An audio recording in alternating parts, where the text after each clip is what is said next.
Hey folks, it's Johnny at Prepper Base 1. 7 months ago we had a thriving, booming economy. We had record employment, especially among minorities.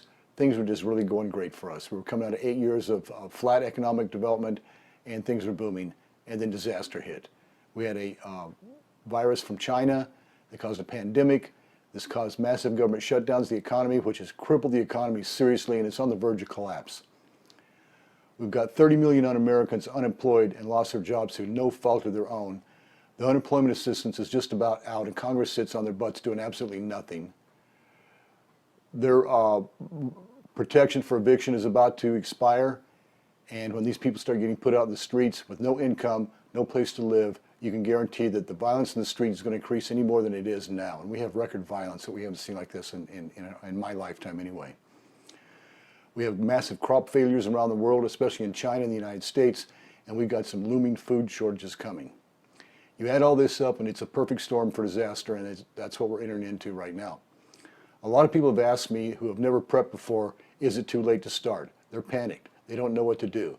So if you're one of those people that landed on this channel because you're looking for a way to start taking care of yourself, I got some advice for you. First of all, don't panic. It's not too late, but you don't have a whole lot of time, especially if you haven't prepped before. So this is going to be a 6-point crash course on how to get started on prepping so that you can survive the coming seriously hard times. Stick with me. We'll talk about it.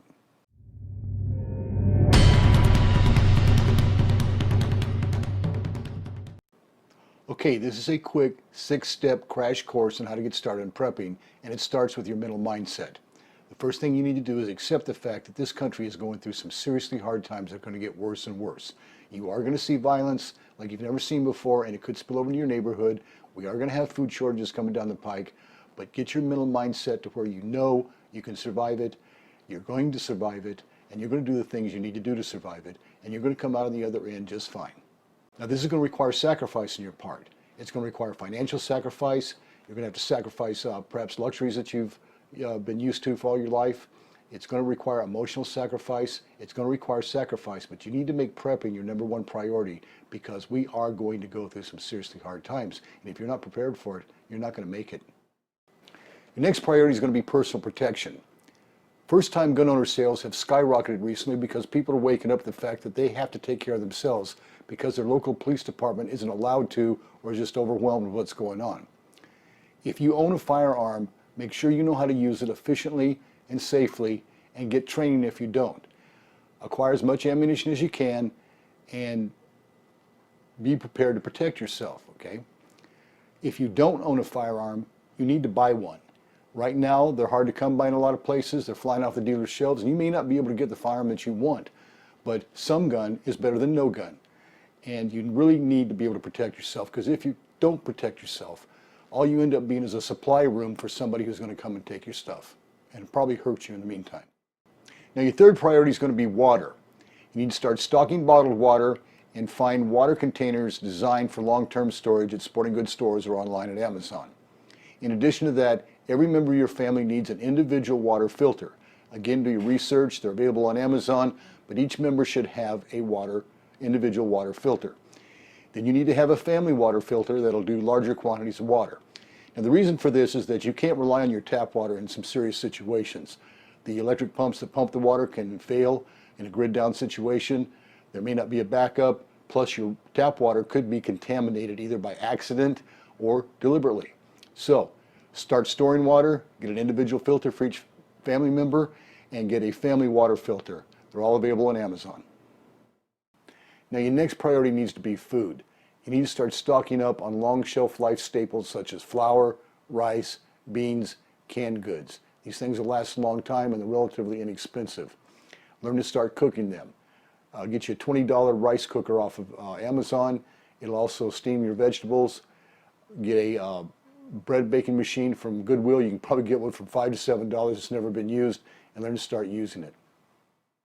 In addition, you need to start thinking about how you're going to cook if there's a grid down situation and there's no electricity. So the answer to that is get you a simple camp stove and learn how to use it. I personally use a Coleman gas stove because I can use both Coleman fuel and gasoline siphoned out of a car tank if I need to.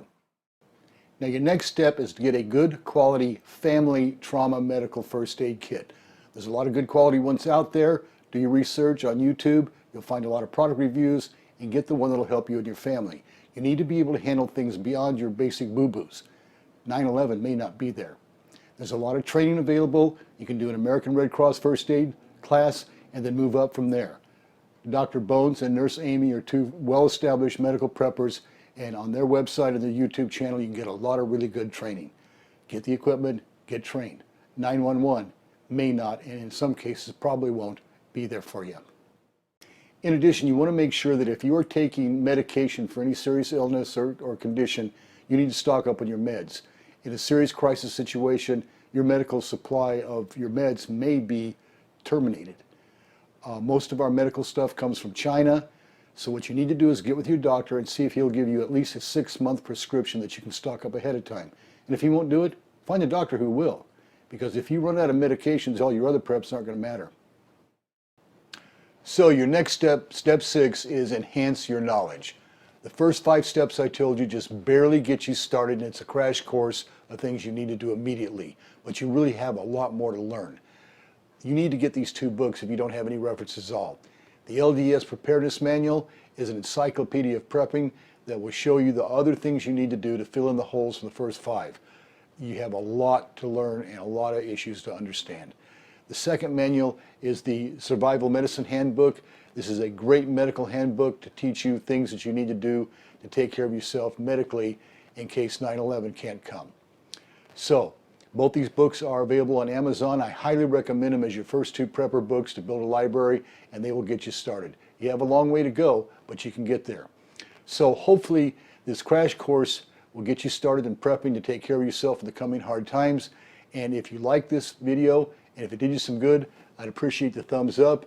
And don't forget, press that subscribe button. It ain't going to cost you a dime. So folks, until the next video, God bless, and watch 6.